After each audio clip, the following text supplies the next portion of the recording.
ఈరోజు కథ పువ్వుల కోట. పూర్వం ఒక రాజు ఉండేవాడు. ఆ రాజుకి ఒక కొడుకు. అతని పేరు బుద్ధిసాగరుడు.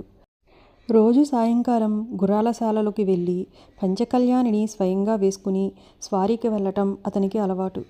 ఒకరోజు అతను గుర్రాలశాలకు పోయేసరికి అక్కడ ఒక చిన్న పిల్లిపిల్ల కనపడి, రాజకుమారా, త్వరలోనే మీ తల్లికి ఒక రాక్షసి బిడ్డ పుట్టబోతుంది.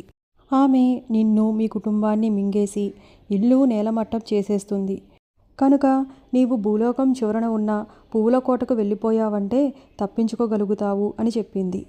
ఇది విన్న తక్షణమే బుద్ధిసాగరుడు పంచకళ్యాణి పైన దౌడు ప్రారంభించాడు.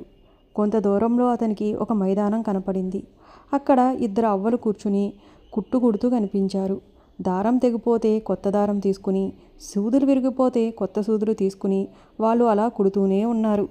అవ్వల్లారా, ఇదేనా భూలోకానికి చివర? చెప్పండి. నా రాక్షస చెల్లెలు వెతుక్కుంటూ వచ్చి నన్ను కబలించి వేస్తుంది. అందుకని మీతో ఇక్కడ ఉండిపోతాను అన్నాడు రాజకుమారుడు. నాయనా, భూలోకానికి చివర ఇది కాదు. ఈ దారమంతా అయిపోయి సూదులన్నీ విరిగిపోగానే మేము చచ్చిపోతాము. అప్పుడు మీ చెల్లెలు వచ్చి పడితే నువ్వెక్కడికి పోగలవు? మా దగ్గర ఉండటం నీకు క్షేమం కాదు అని అవ్వలిద్దరూ అతనితో చెప్పారు. తన బ్రతుకు ఇలా ఒంటరి అయినందుకు విచారిస్తూ బుద్ధిసాగరుడు మళ్ళీ దౌడు తీసి ఒక అడవి చేరుకున్నాడు. అక్కడ చెట్టు పీకుడుగాడు అనే ఒకడు పెద్ద పెద్ద వృక్షాలను పీకి పడేస్తూ ఉంటే అవి పెలపెలా శబ్దం చేస్తూ ఉన్నాయి.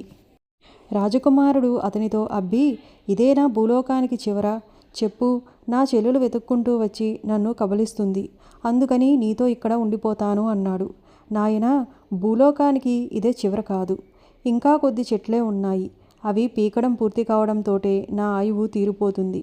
అప్పుడు అమాంతంగా నీ చెల్లెలు వచ్చి నిన్ను కబలించబోతే నువ్వెక్కడికి పోగలవు?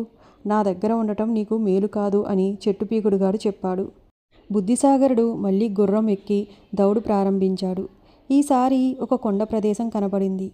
అక్కడ పర్వతవర్ధనుడు కొండలను ఎత్తి బంతుల్లాగా ఎగరవేస్తున్నాడు. అవి ఎత్తు నుంచి నేలపైన పడి ముక్కలు ముక్కలైపోతున్నాయి. పర్వతవర్ధుణ్ణి చూసి రాజకుమారుడు, అబ్బీ, ఇదేనా భూలోకానికి చివర? నా చెల్లెలు నన్ను వెతుక్కుంటూ వచ్చి నన్ను కబలించి వేస్తుంది. అందుచేత ఇక్కడ నీతో ఉండిపోతాను అన్నాడు. నాయనా, భూలోకానికి ఇది చివర కాదు. అదిగో ఆ పర్వతాలు కొన్ని ఎగరవేయడంతోటే నా జీవితం అయిపోతుంది. అప్పుడు హఠాత్తుగా నీ చెల్లులు తరుముకొచ్చి కబలించితే నువ్వెక్కడికి పోగలవు? నా దగ్గర ఉండటం నీకు క్షేమం కాదు అని పర్వతవర్ధనుడు చెప్పాడు. బుద్ధిసాగరుడు మళ్ళీ దౌడు ప్రారంభించాడు. అలా పోగా పోగా బుద్ధిసాగరుడికి మేఘాలలో నుంచి వేలాడుతున్న ఒక పువ్వుల మేడ కనపడింది. అదే తప్పకుండా భూలోకానికి చివర అయి ఉంటుంది అని అతను నిశ్చయించుకున్నాడు. తెరిచి ఉన్న వాకిలి నుంచి పంచకళ్యాణి సరాసరి కోటలోకి వెళ్ళి తోటలో ఆగింది. కోటలో నుంచి ఒక సుందరి దిగివచ్చి రాజకుమారుణ్ణి చేయి పట్టుకుని లోపలికి తీసుకుపోయింది. అబ్బాయి, నువ్వు వెతుక్కుంటూ వచ్చిన భూలోకం చివర ఇదే. ఇంతకాలానికి నువ్వు ఇక్కడికి వచ్చినందుకు నాకు చాలా సంతోషంగా ఉంది. ఏకాంతంగా ఉండటం వల్ల ఇంతకాలం నాకేమీ తోచలేదు. నా పేరు ఛాయాసుందరి. నాతో పాటు నువ్వు ఇక్కడే ఉండిపోవాలి అని ఆమె బుద్ధిసాగరుణ్ణి బలవంత పెట్టింది. ఛాయాసుందరి ఇష్టప్రకారం అతను పువ్వుల కోటలోనే ఉండి ఆడుతూ పాడుతూ కాలక్షేపం చేస్తూ ఉన్నాడు. అతను తోటలన్నీ తిరిగేవాడు. చుట్టుపక్కల ఉన్న గుట్టలు ఎక్కేవాడు. అయినా ఛాయాసుందరి అతన్ని ఎప్పుడూ ఆటంకపరచలేదు. ఒకరోజు బుద్ధిసాగరుడు కోటపైకి ఎక్కి చుట్టూ చూశాడు. ఒక దిక్కున తన ఊరు, ఆ ఊళ్ళో పైకప్పు లేచిపోయిన వాళ్ళ ఇల్లు, బీటలు వేసిన గోడలు కళ్ళకు కట్టినట్లు కనపడ్డాయి. ఇదంతా తన రాక్షస చెల్లులు చేసిన పనే అయి ఉంటుందని అతనికి జ్ఞాపకం వచ్చి ఏడ్చి రాగాలు పెట్టాడు. అతని కళ్ళు ఎర్రగా ఉండటం చూసి ఏంటి కారణమని ఛాయాసుందరి అతన్ని అడిగింది. నా మనస్సు ఏమీ బాగాలేదు. నాకు చెల్లెలు పుట్టి మా కుటుంబాన్ని నాశనం చేస్తుందని పిల్లిపిల్ల కనపడి చెప్పింది. నేనిప్పుడే ఊరికిపోయి నా తల్లిదండ్రులను బ్రతికించగలనేమో చూసి వస్తాను అని రాజకుమారుడు మాయామర్మం లేకుండా తన మనసులో బాధ చెప్పాడు. ఛాయాసుందరి ఎంత వద్దని చెప్పినా అతను కాదు కూడదు అని బయలుదేరాడు. అప్పుడు ఛాయాసుందరి అతనికి చిన్న మాయా కుంచె, ఒక దువ్వెన, 2 మాయా రేగుపళ్ళు ఇచ్చి వాటిని ఉపయోగించే విధం చెప్పి పంపించింది. పూలకోట నుండి తిరిగి వచ్చేటప్పుడు రాజకుమారుడికి ముందు పర్వతవర్ధనుడు కనపడ్డాడు. పర్వతవర్ధనుడు విసరవలసింది ఇంకా ఒక కొండ మాత్రమే ఉంది. దానితో అతని పని అయిపోతుంది. అందుకని విచారంగా ఉన్నాడు. బుద్ధిసాగరుడు అతనితో విచారించవద్దని చెప్పి తన వద్ద ఉన్న మాయాకుంచె విసిరేసరికి భూమి ఫటేల్మని బద్దలయ్యి అందులో నుంచి 1,000,000 పర్వతాలు పైకి పుట్టుకొచ్చాయి. అవి చూసేసరికి పర్వతవర్ధనుడికి ఎంతో సంతోషం కలిగింది. నాయనా, ఈ పర్వతాలు 1,000 ఏళ్ల వరకు సరిపోతాయి. నాకు మళ్ళీ ఆయువు పోసినందుకు నీకు మేలు కలుగుతుంది అని రాజకుమారుని దీవించి పంపాడు. బుద్ధిసాగరుడు మరి కాస్త దూరం పోయేసరికి చెట్టు పీకుడుగాడు కనిపించాడు. ఇంకా అతను పీకవలసినవి 2 చెట్లు ఉండటం చేత అవి కాగానే చచ్చిపోతాను కదా అనే బెంగతో అతను దిగులుగా ఉన్నాడు. నీకేం భయం లేదని చెప్పి బుద్ధిసాగరుడు తన వద్ద ఉన్న మాయాదువ్వెను విసిరేసరికి అక్కడ ఒక గొప్ప అరణ్యం తయారయ్యింది. అది చూసి చెట్టు పీకుడుగాడికి సంతోషం కలిగింది. నాయనా, ఈ వృక్షాలు 1,000 ఏళ్ల వరకు సరిపోతాయి. నాకు మళ్ళీ ఆయుష్ పోసినందుకు నీకు మేలు కలుగుతుంది అని దీవించి పంపాడు. తరువాత మైదానంలో బుద్ధిసాగరుడికి అవ్వలిద్దరూ కనపడ్డారు. సూదులు దారము అయిపోవచ్చిన కారణం చేత ఇక ఎలాగో చనిపోతాము కదా అని వాళ్ళు విరక్తిగా ఉన్నారు. మీకు వచ్చిన భయం లేదు అని బుద్ధిసాగరుడు తన వద్ద ఉన్న రేగుపళ్ళు ఇద్దరికీ చెరొకటి ఇచ్చాడు. అవి తినేసరికి వాళ్ళకి యవ్వనం వచ్చేసింది. వాళ్ళు చాలా సంతోషించి, నాయనా, నీ ధర్మమా అని మళ్ళీ మాకు 1000 ఏళ్ల వరకు ఆయుష్ పోసావు. మేము ఇంతకాలం నుంచి అల్లుతూ ఉన్న జేబురుమాలు నీకు బహుమతిగా ఇస్తున్నాము. పని వచ్చినప్పుడు దీనిని నేల మీద విసిరినట్లయితే నీకు కావలసిన సహాయం కలుగుతుంది.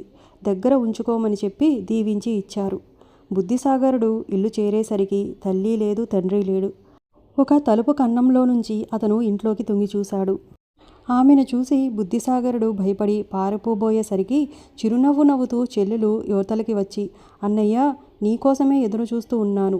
ఈ గదిలో హాయిగా పాటలు పాడుకుంటూ కూర్చో. ఇంతలో నేను పలహారం తయారు చేసి పట్టుకు వస్తాను అని ప్రేమతో ఆహ్వానించింది. అతను అలాగే కూర్చుని పాడుకుంటూ ఉండగా పిల్లిపిల్ల మళ్ళీ వచ్చి, నాయనా, నీ చెల్లెలు నీ కోసం పలహారం చేస్తున్నదనుకుంటున్నావు కాబోలు. అదేమీ లేదు. నిన్నే పలహారం చేయటానికి సిద్ధం చేసుకుంటుంది. తక్షణమే పారిపో అని చెప్పింది.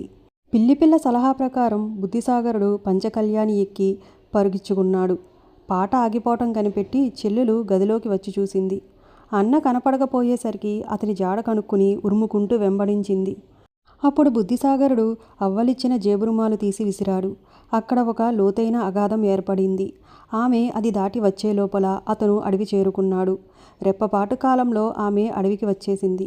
ఈ లోపల చెట్టు పీకుడుగాడు పెద్ద వృక్షాలు పెకిలించి అడ్డుగా పడేశాడు. అవి తప్పించుకుని ఆమె మళ్ళీ బయలుదేరేలోగా బుద్ధిసాగరుడు కొండలు చేరుకున్నాడు. ఆమె అతనిని వెంట తరుముతూనే ఉంది.